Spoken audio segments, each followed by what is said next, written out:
bebas. Ya, saya aja Bu. Ya, silakan. Ya, sebelum mulai pembelajaran pada hari ini, alangkah baiknya buat terlebih dahulu berdoa sesuai dengan keyakinan masing-masing. Berdoa mulai. Selesai. Terima kasih. Nah, minggu lalu materi kalian itu tentang apa? Ada yang masih ingat? Hak dan kewenangan saya sebagai warga sebagai warga sekolah dan masyarakat Bu. Nah, ini kita masih masuk ke materi yang sama mengenai hak dan kewajiban sebagai warga sekolah dan masyarakat. Nah, apakah dari kalian sudah sepenuhnya menjalankan hak dan kewajiban? Belum ya, oke. Ini kita belajar bersama-sama agar kalian semakin paham mengenai hak dan kewajiban sebagai warga sekolah dan masyarakat dan cara mengatasinya itu seperti apa agar kalian menjadi siswa yang bertanggung jawab dan menjadi warga masyarakat yang baik. Baik Bu.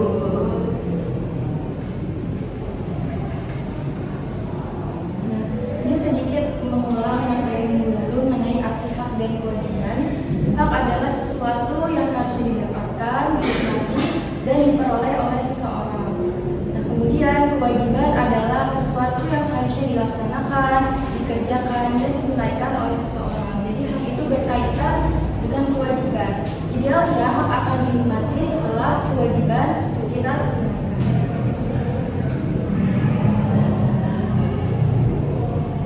Selanjutnya ada hak peserta didik sebagai warga sekolah.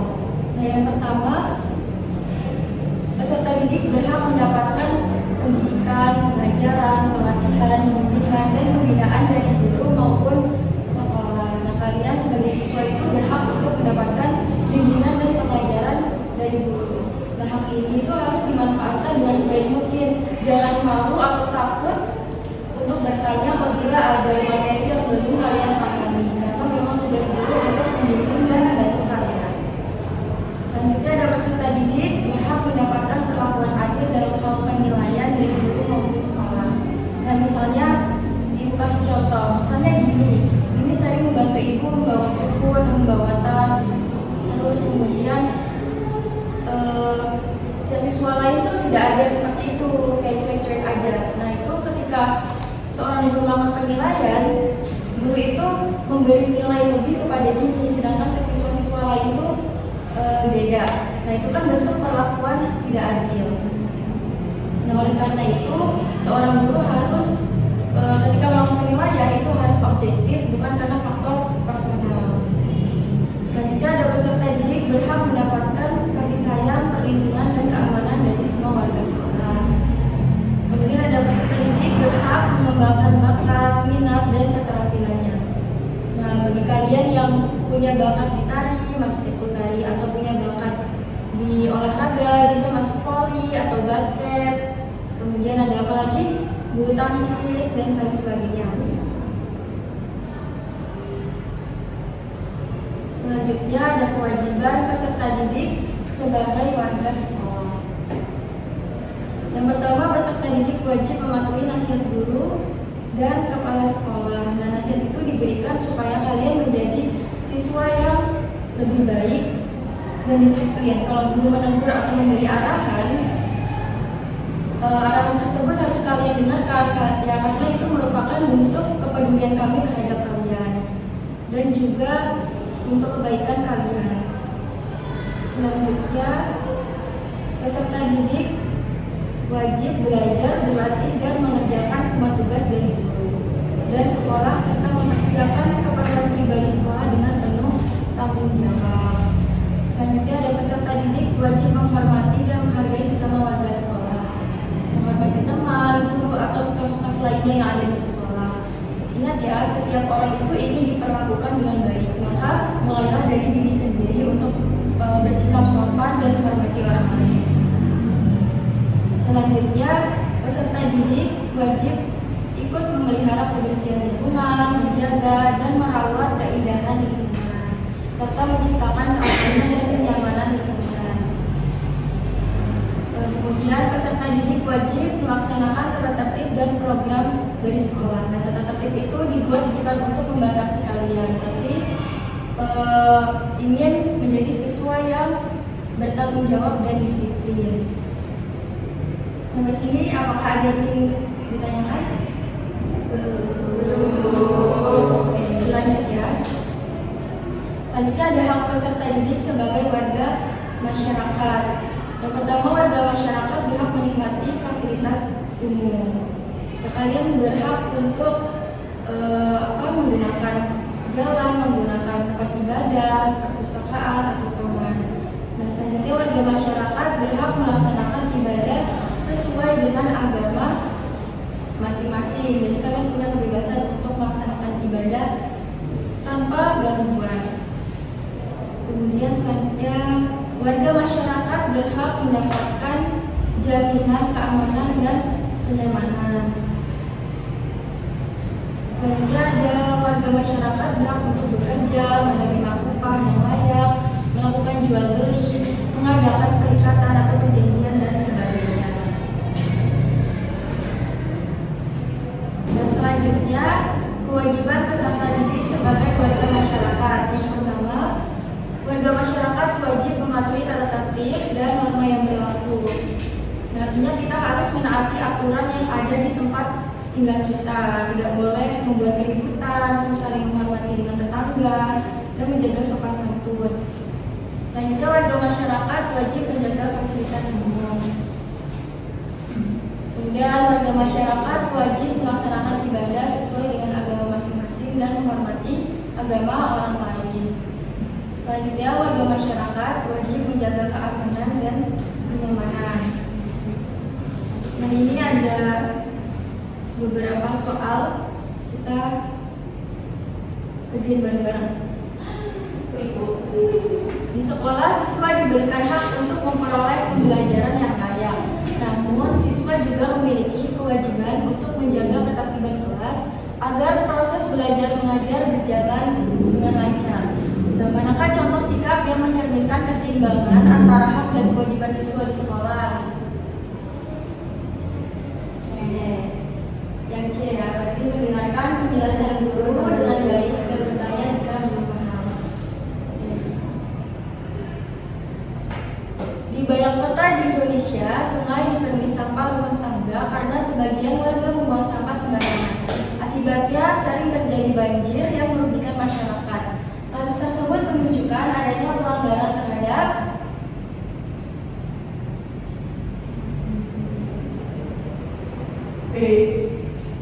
B.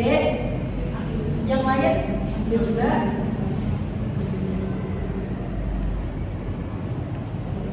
Lebih benar ya B ya, hak masyarakat untuk hidup sehat. Oke, setelah ini akan Ibu tayangkan video singkat. Pantai yang berada di Provinsi Banten menjadi sorotan publik. Pasalnya pantai ini menjadi lokasi yang dimiliki oleh Madawara Group untuk dibersihkan karena dipenuhi dengan sampah. Pantai yang berada di Kecamatan Labuan, Kabupaten Pandeglang, Provinsi Banten itu dipenuhi sampah yang membuat Madawara Group bersama masyarakat berbondong-bondong membersihkan lokasi pantai itu. Bahkan Madawara Group menyebut pantai tersebut sebagai pantai terkotor di Indonesia. Alhamdulillah acara kami hari ini memberikan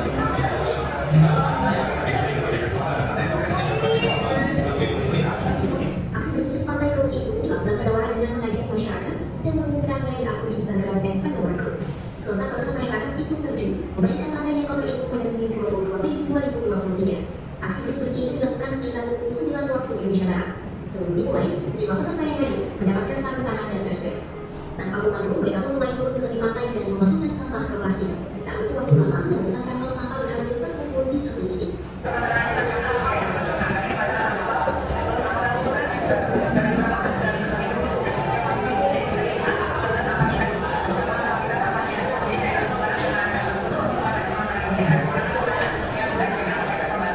Aksi ini dilakukan pada warga usai mendapat laporan ada pantai kotor di Banten.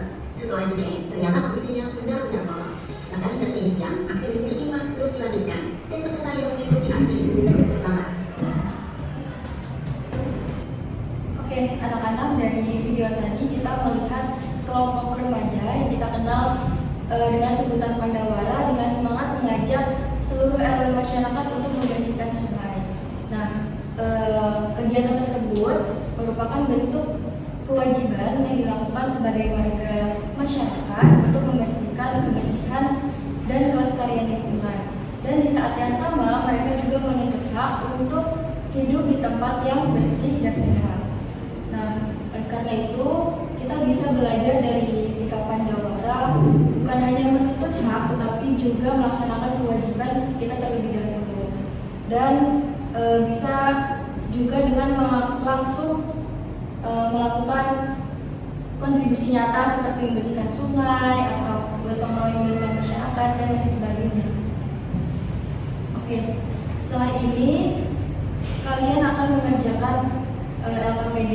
Sebelumnya kalian membentuk 2 kelompok terlebih dahulu. Nah, di LKPD ini nanti ada 2 tugas. Yang pertama ada tugas individu dan tugas kelompok. Nah, yang dikerjakan terlebih dahulu itu tugas kelompoknya. Nah, tugas individunya nanti kalian kerjakan di rumah dan dikumpulkan minggu depan. Paham? Paham.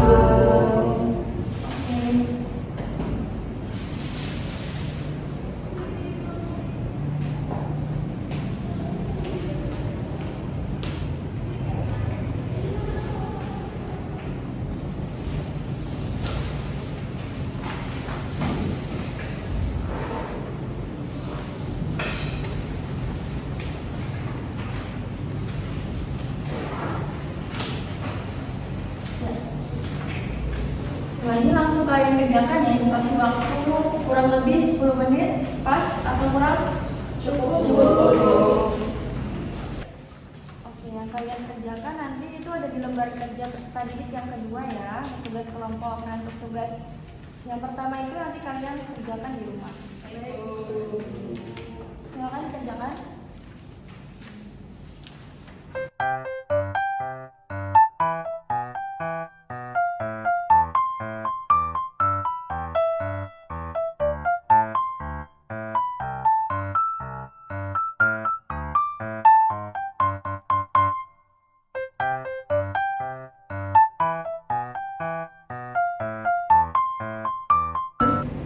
LKPD-nya sudah dikerjakan semua? Sudah, Ibu. Oke, nanti masing-masing kelompok silakan maju untuk mempresentasikan hasil diskusinya. Boleh silakan kelompok 1 dulu maju. Baik, Ibu.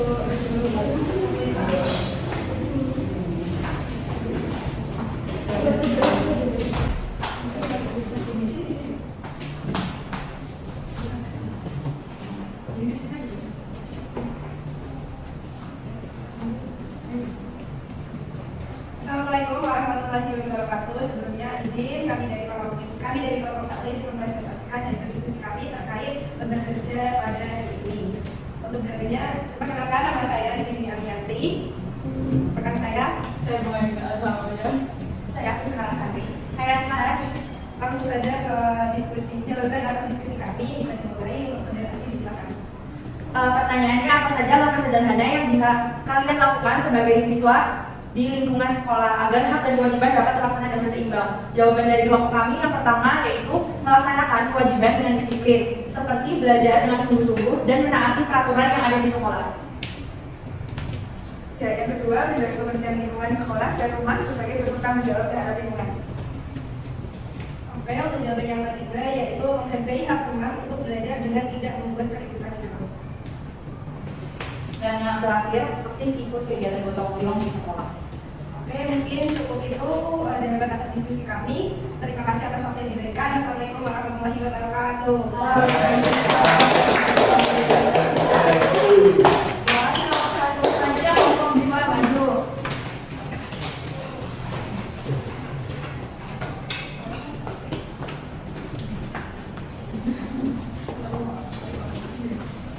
Baik, sebelumnya Assalamualaikum warahmatullahi wabarakatuh. Waalaikumsalam warahmatullahi wabarakatuh. Ya, izinkan kami kelompok 2 untuk menyampaikan hasil dari diskusi kami. Sebelumnya kami beranggotakan 5 orang.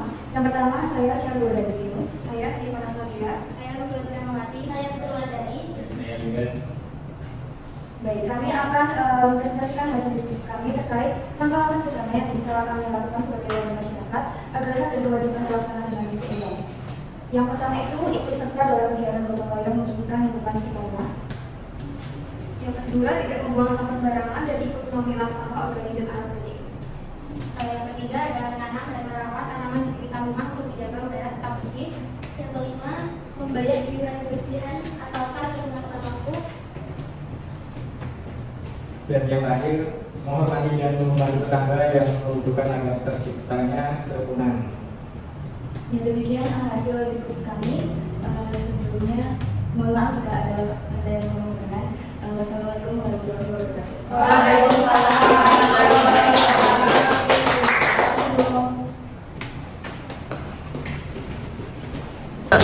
Oke, terima kasih dari kelompok 1 dan kelompok 2 yang sudah memaparkan hasil diskusinya. Dan selanjutnya untuk mengakhiri pembelajaran pada hari ini, apakah ada yang bisa menyimpulkan pembelajaran hari ini mengenai hak dan kewajiban sebagai warga Islam dan masyarakat? Ya, saya dulu. Oke, silakan. Pada pembelajaran hari ini, saya memahami bahwa sebagai siswa itu saya memiliki hak untuk belajar, untuk dibimbing dan mendapatkan lingkungan yang aman dan nyaman di sekolah maupun di masyarakat. Tapi saya juga punya kewajiban untuk disiplin, menghormati guru dan teman, menaati tata tertib yang ada di sekolah. Nah, serta itu juga menjaga kebersihan dan ketertiban lingkungan. Dan saya juga sadar bahwa hak dan kewajiban itu harus berjalan secara seimbang atau secara bersamaan. Kalau saya melaksanakannya itu kewajiban dengan baik, maka saya juga akan terpenuhi sebagai siswa itu. Terima kasih ya.